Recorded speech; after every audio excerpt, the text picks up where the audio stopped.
കേരളത്തിൽ കൃഷിഭൂമിയായി നെൽവയലുകളെയും പ്ലാന്റേഷനുകളെയും മാത്രമേ ഉൾപ്പെടുത്താനാവൂ എന്ന് പറഞ്ഞ് മുന്നാക്ക സമുദായത്തിലെ EWS വിഭാഗത്തിൽ വരുന്ന വിദ്യാർത്ഥിനികൾക്കും അപേക്ഷകർക്കുമെല്ലാം EWS സർട്ടിഫിക്കറ്റ് നൽകാതെ തിരിച്ചയക്കുന്നത് ഒരു പ്രവണതയായി മാറിയിട്ടുണ്ട്.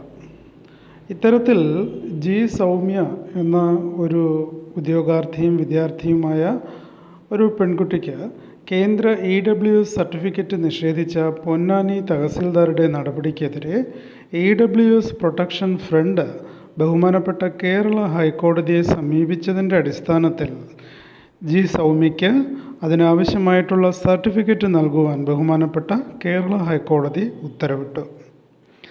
ഈ കോർട്ട് ഓർഡറിൻ്റെ കോപ്പി ഈ വീഡിയോയുടെ താഴെ കമൻറ്റ് സെക്ഷനിൽ പിൻ ചെയ്തിട്ടുള്ള ലിങ്കിൽ നിന്നും ലഭിക്കുന്നതാണ്.